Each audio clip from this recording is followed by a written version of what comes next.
Hello and welcome back to your personal favorite YouTube channel Biology is Fun. I am Tanesh Sharma and today we are going to start the topic population. Organism तक की बात हम लोग कर चुके हैं. हम next ecological order की टॉपिक पे आते हैं, दैट इज पॉपुलेशन. तो सबसे पहले हम देखते हैं पॉपुलेशन है क्या. Population is a group of individual of same species living in specific geographical area. एक ही स्पीशीज के मेंबर जो एक स्पेसिफिक जोग्राफिकल एरिया में रहते हो पॉपुलेशन कॉन्स्टिट्यूट करते हैं. वर्ड आया है स्पीशीज, इसको हम अभी डिस्कस करेंगे लेकिन 2 मिनट के बाद. उससे पहले हम देख लेते हैं टाइप्स ऑफ पॉपुलेशंस क्या क्या हैं. तो टाइप्स ऑफ पॉपुलेशन समझाने के लिए मैंने 2 एग्जांपल्स लिए हैं. पहला एग्जांपल पे फोकस कीजिएगा. ये एक एरिया है एरिया 1, ये एक एरिया है एरिया 2. लेट्स सपोज ये प्लेन्स है और ये हिल्स है. यहाँ जो लॉन्ग टाइम से बहुत लंबे समय से ऑर्गेनिजम्स रह रहे हैं, ह्यूमन बींग्स ही मान लीजिए, वो यहाँ के लोकल हैं. हिल्स पे जो लॉन्ग टाइम से ह्यूमन बींग्स रह रहे हैं वो वहाँ के लोकल हैं. ऐसे में ये जो 2 पॉपुलेशंस हैं ये अपने अपने जगह की लोकल पॉपुलेशंस कहलाएंगी. लोकल पॉपुलेशंस वो जो अपनी स्पेसिफिक ज्योग्राफिकल एरिया में काफी लंबे टाइम से रह रहे हैं, वहाँ के लोकल हैं. अब हुआ क्या, अब ये जो अब आते हैं नेक्स्ट टॉपिक पे, that is sister population. Sister population वो है जो एक ही स्पीशीज के मेंबर अलग अलग ज्योग्राफिकल एरिया में रह रहे हैं, उन्हें हम आपस में बोलेंगे कि आपस में सिस्टर पॉपुलेशंस हैं. यानी कि हिल्स वाले और प्लेन्स वाले होमोसेपियंस ही तो हैं, इसलिए आपस में सिस्टर पॉपुलेशन कहलाएंगे. अब एग्जांपल लीजिए कि प्लेन्स वाले गर्मी की छुट्टी मनाने हिल्स पे गए, वहां से लोगों से मिले, घूमे और वापस आ गए. यहाँ से कुछ ऑर्गेनिज्म यहाँ गए, यहाँ से कुछ ऑर्गेनिज्म यहाँ भी आ सकते हैं. अगर ऐसा हो सकता है, अगर एक्सचेंज ऑफ इंडिविजुअल्स इन दोनों पॉपुलेशंस में पॉसिबल है, तो ये पॉपुलेशंस कहलाएंगी मेटा पॉपुलेशन. मेटा पॉपुलेशन सिर्फ और सिर्फ डिस्पर्सिंग इंडिविजुअल्स ही नहीं कहलाएंगे, पूरी की पूरी पॉपुलेशन कहलाएगी कि हाँ अगर कुछ ऑर्गेनिज्म यहाँ जा सकते हैं, कुछ वापस आ सकते हैं, तो ये मेटा पॉपुलेशन कहलाती है. अच्छा, अब सिस्टर पॉपुलेशन और मेटा पॉपुलेशन में थोड़ा सा जो कंफ्यूजन क्रिएट हो जाता है, उसको समझने के लिए दूसरा एग्जांपल लिया गया है. देखिएगा, ये एक एरिया 1 है, एक एरिया 2 है, एक एरिया 3 है. यहाँ रहने वाले यहाँ के लोकल, यहाँ वाले यहाँ के लोकल और यहाँ वाले यहाँ के लोकल. अब हम बोल रहे हैं कि ये अपने अपने जगह के लोकल हैं और क्योंकि स्पीशीज सेम है तो ये दोनों या ये दोनों सिस्टर पॉपुलेशंस तो हैं. लेकिन ये जो 2 एरिया हैं और ये जो तीसरा एरिया है, इनके बीच में एक ओशियन है, एक बड़ी बैरियर है जिसको ये स्पीशीज क्रॉस करके आ जा नहीं सकती. तो हम बोलेंगे कि ये यहाँ के इंडिविजुअल्स यहाँ आ सकते हैं, यहाँ के यहाँ आ सकते हैं, इसलिए ये मेटा पॉपुलेशंस ये दोनों एरिया तो कहला सकते हैं. इन दोनों एरिया की पॉपुलेशन मेटा तो कहलाएगी, लेकिन क्योंकि ओशन को क्रॉस करके ये वाले यहाँ नहीं आ सकते, ये वाले यहाँ नहीं आ सकते, इसलिए ये मेटा पॉपुलेशंस नहीं कहलाएंगी. तो जो एक बेसिक स्टेटमेंट हम दे सकते हैं वो ये है that all meta populations are sister populations but all sister populations are not meta. तो ये हुई पॉपुलेशन की बात. अब हम लोग डिस्कस करते हैं कि स्पीशीज क्या है और टाइप्स ऑफ स्पीशीज क्या है. तो अब हम डिस्कस करते हैं, जो हमने बोला था एक वर्ड आ गया था स्पीशीज. स्पीशीज क्या है? स्पीशीज की डेफिनेशन आपने टेक्सोनॉमी में भी ये भी पढ़ी होगी कि ऐसे ग्रुप ऑफ ऑर्गेनिज्म जो आपस में इंटरब्रीड कर सकते हैं और दूसरे ग्रुप से रिप्रोडक्टिवली आइसोलेटेड रहते हैं, वो स्पीशीज कहलाते हैं. स्पीशीज में 3 टाइप्स बोले गए हैं. First is endemic species, second is keystone species and third is critical link species. तो पहले हम आते हैं एंडेमिक स्पीशीज पे. एंडेमिक स्पीशीज वो हैं जो एक स्पेसिफिक ज्योग्राफिकल एरिया में ही पाई जाएंगी और कहीं आपको नहीं मिलेंगी.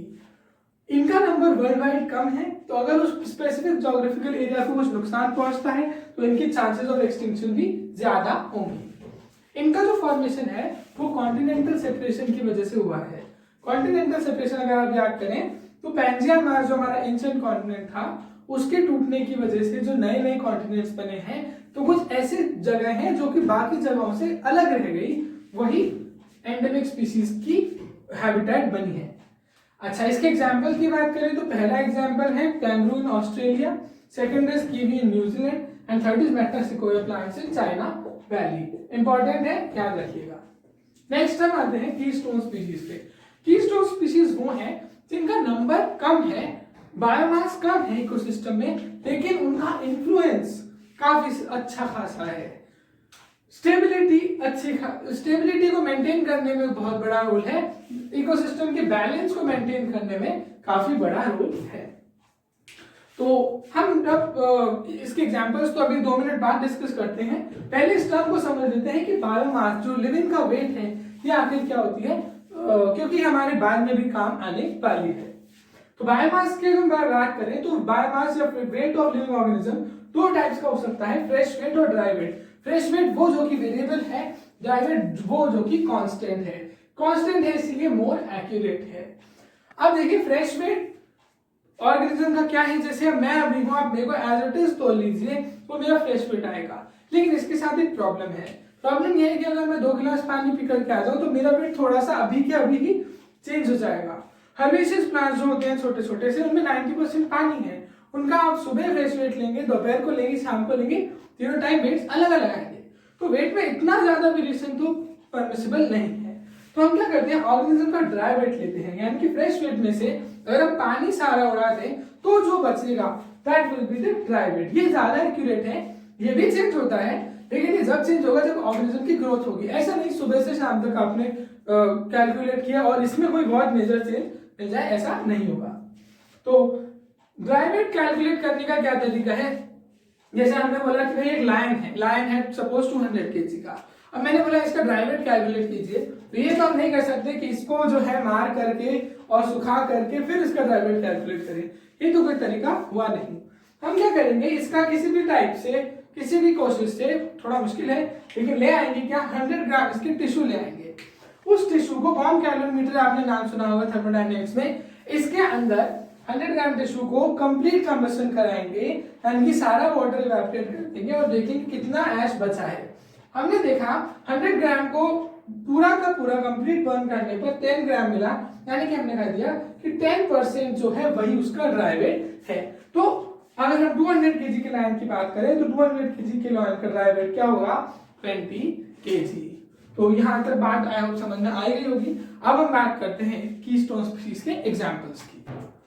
फर्स्ट एग्जांपल है tropical deciduous forest. Tropical deciduous forest में फिफ्थ ट्री का होना एक कीस्टोन स्पीशीज का एग्जांपल है। कैसे देखेगा, हम बोल रहे हैं कि समर में ट्रॉपिकल डेसिडुअस फॉरेस्ट के मैक्सिमम प्लांट्स अपनी लीफ शेड कर देते हैं। ऐसे टाइम पे अंजीर या जो फिग का पेड़ होता है वो ग्रीन रहता है, फ्रूटिंग रहता है। वहां जो प्रेजेंट हर्बीवोर एनिमल्स हैं उनको हेल्प करता है अपने आप को सस्टेन रखने के लिए। तो ट्रॉपिकल डेसिडुअस फॉरेस्ट में फिग ट्री या अंजीर के पेड़ का ग्रीन और फ्रूटिंग होना ये एग्जांपल है कीस्टोन स्पीशीज का। अब इस टाइम पे कई लोगों के दिमाग में ये डाउट आता है कि अरे भाई हमने तो सुना था कि विंटर्स में लीव शेड करते हैं, तो समर्स में कौन से करने लगे हैं। तो इस बात को क्लैरिफाई करने के लिए मैंने ये स्क्वायर बॉक्स बनाया है यहाँ पे। इसमें समझिएगा 4 सीजन्स बोले गए हैं, पहला समर, दूसरा ऑटम, तीसरा विंटर, चौथा स्प्रिंग। अगर हम ये बात करें कि विंटर्स में जो ट्रीज लीव शेड करते हैं वो जो आपको याद है वो टेम्परेट डेसिडुअस फॉरेस्ट के ट्रीज याद हैं। ये टेम्परेट डेसिडुअस फॉरेस्ट के जो ट्रीज हैं ये ऑटम में अपनी लीव्स का कलर चेंज करते हैं, रेड ऑरेंज कलर के हो जाते हैं। अगर हम इनके ऊपर से बाय प्लेन गुजरे तो हमें ऐसा लगता है कि फॉरेस्ट में आग लगी हुई है। इस फिनोमेना को टेम्परेट डेसिडुअस फॉरेस्ट का जो रेड ऑरेंज कलर का हो जाना है इसको ऑटम कलरेशन नाम दिया जाता है। इसकी मैं एक बार वापस आगे भी जिक्र करूंगा, याद रखिएगा। अभी हम जो बात करें वो ट्रीज हैं जो समर में अपनी लीव्स शेड करते हैं और स्प्रिंग में उनका कलर चेंज होता है। वो है ट्रॉपिकल डेसिडुअस फॉरेस्ट के ट्रीज जिनका जो लीव्स का कलर है वो सूखने के बाद येलो हो जाता है। ओके, अब आ जाए सेकंड एग्जांपल पे कीस्टोन स्पीशीज का, जो कि है lion in forest. Lion forest में कीस्टोन स्पीशीज क्यों है इसकी बात करें तो आप समझिएगा कि अगर मैं एक यूनिट टाइम पे कोई एरिया डिजाइन करूं कि ये मेरा एरिया है जिसे मैंने डिजाइन किया है, यहाँ पर 200 डियर है, 50 वुल्फ है, 1 लायन है, 10 किलोमीटर बाय 10 किलोमीटर का कोई एरिया है।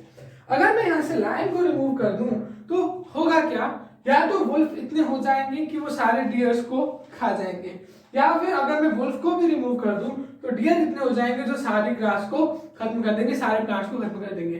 तो इंट्रा स्पेसिफिक कॉम्पिटिशन को बचा रहा है कौन, लायन। इसलिए लायन, क्योंकि यहाँ का रिसोर्स मैनेजर है, यहाँ के रिसोर्स को मैनेज करना आता है उसे, इसलिए लायन इन फॉरेस्ट भी कीस्टोन स्पीशीज का ही एग्जांपल है। तीसरे एग्जांपल पे हम आते हैं जो कि इंपॉर्टेंट भी है, that is kangaroo rat in desert. Kangaroo rat वही है जो कभी अपनी लाइफ में पानी नहीं पीता, फैट मेटाबॉलिज्म के थ्रू फैट को ऑक्सीडाइज करके उससे वाटर गेन करता है। इसका फंक्शन जो बोला गया है कि क्या क्यों है ये कीस्टोन स्पीशीज, तो पहला फंक्शन बोला गया है कि ये डेजर्ट में बरोस बनाता है, जहां रहता है तो बरोस बना लेता है, फिर दूसरी बरो बना लेता है, फिर तीसरी, तो बरोस कई सारे क्रिएट कर देता है जहां पे ऐसे रेप्टाइल्स जो कि ज्यादा सर्दी रात को नहीं मतलब सस्टेन कर सकते, वो कोल्ड ब्लडेड रेप्टाइल्स जो हैं वो इन बरोज में जाकर रह सकते हैं। सेकंड जो इसका फंक्शन है, ये सीड खाता है, ऑयली सीड्स खाता है। ऑयली सीड खाने की वजह से डेजर्ट को क्या फायदा है, डेजर्ट डेजर्ट ही बना रहेगा, डेजर्ट ग्रासलैंड या आगे जाके फॉरेस्ट में कन्वर्ट नहीं होगा। तो हम लोग तो ये सोचते हैं कि डेजर्ट का डेजर्ट बन जाने में क्या फायदा, होने दो उसको फॉरेस्ट में कन्वर्ट, अच्छी बात है, हमारे लिए अच्छी बात है, लेकिन जो वहाँ के लोकल एनिमल्स हैं जो उस क्लाइमेट के लिए अडेप्टेड हैं उनके लिए तो ये अच्छी बात नहीं है। तो डेजर्ट को डेजर्ट बनाए रखता है, वहां के एनिमल्स की इस तरीके से हेल्प करता है। तो अब तक मैंने जो आपको पढ़ाया है ये आप अगर ऐसे एनसीईआरटी के चैप्टर 13-14 में ढूंढने जाएंगे आपको नहीं मिलेगा, लेकिन आप ऐसा भी ना सोचे मैं आउट ऑफ कोर्स बता रहा हूं, क्योंकि इससे क्वेश्चंस आते हैं और वही क्वेश्चन मैं आपके लिए लेके आया हूं। एक क्वेश्चन है एम्स 2006 में आया हुआ, एक है 2004 में आया हुआ और एक है 1997 में आया हुआ। तो आइए इनको डिस्कस करते हैं। सबसे पहले लेते हैं हम जो क्वेश्चन एम्स 2006 में आया था। क्वेश्चन सुनिएगा, keystone species deserve protection because these first are capable of surviving in harsh environmental conditions, नहीं। Second, indicate presence of certain minerals in the soil, ऐसा कुछ नहीं पढ़ा। Third, have become rare due to over exploitation, ऐसा भी कुछ नहीं है। Fourth, play an important role in supporting other species, तो ये बात सही लग रही है, इसलिए फोर्थ इसका आंसर गया था। सेकंड जो 2004 में क्वेश्चन पूछा गया था वो था what is a keystone species. First option, a common species that has plenty of biomass yet has a fairly low impact on communities organization. Second, a rare species that has minimal impact on biomass and on other species of community. हमने बोला था कि keystone species का biomass तो कम है लेकिन उनका impact ज्यादा है, इसलिए ये दोनों ऑप्शन सही नहीं है। Third, a dominant species that constitutes a large proportion of biomass which affects many other species. इसमें भी गलत बात है कि large proportion of biomass, ये टर्म गलत है। Fourth option, a species which makes up only a small proportion of biomass yet has a huge impact on communities, organization and survival. तो इसका भी आंसर क्या चल जाएगा, फोर्थ ऑप्शन। थर्ड जो क्वेश्चन 97 में पूछा गया था वो है keystone species in an ecosystem are those which, option A are present in maximum number, option B most frequent, option C attain a large biomass and option D contribute to ecosystem properties. Ecosystem के survival में help कर रहा है, ecosystem की properties में help कर रही है, इसलिए इसका भी आंसर डी ऑप्शन या फोर्थ ऑप्शन चला जाएगा। ओके, तो अब हम नेक्स्ट डिस्कस करते हैं क्रिटिकल लिंक स्पीशीज। चलिए स्टार्ट करते हैं critical link species.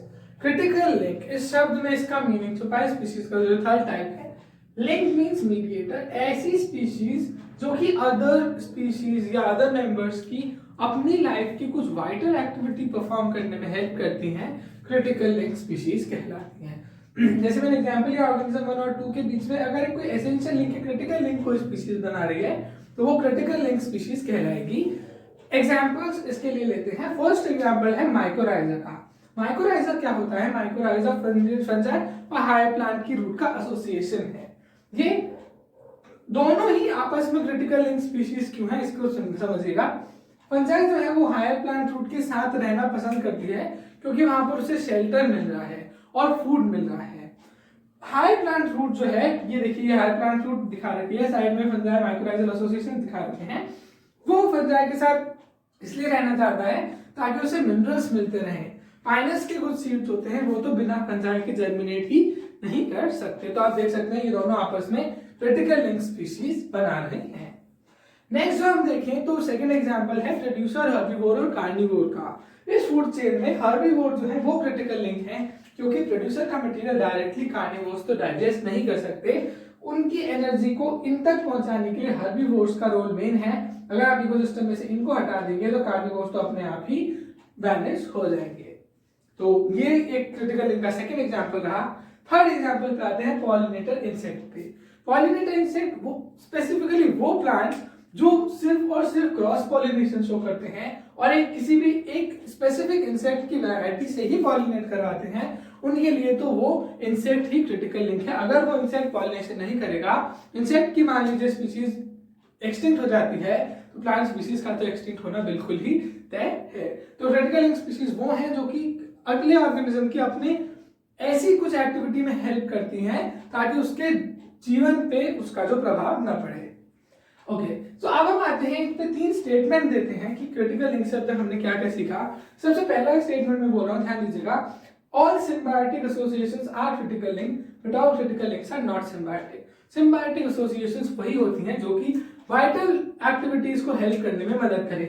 For example माइक्रोइजा की association, for example pollinator insect की एसोसिएशन, ये सिम्बायोटिक एसोसिएशन है, साथ ही साथ क्रिटिकल लिंक भी है। लेकिन हर्बीवोर का जो क्रिटिकल लिंक होना है ये कोई सिम्बायोसिस नहीं है, कोई स्पेसिफिक हर्बीवोर से हम बात नहीं कर रहे, इसलिए ये जरूरी नहीं है कि सारी की सारी क्रिटिकल लिंक सिम्बायोसिस ही हो।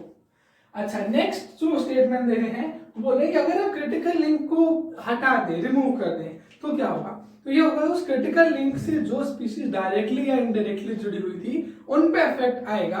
हो सकता है डायरेक्टली जुड़ी है वो भी एक्सटिंक्ट हो जाए उस इकोसिस्टम में से, लेकिन पूरा का पूरा इकोसिस्टम तो डिस्ट्रॉय नहीं होगा।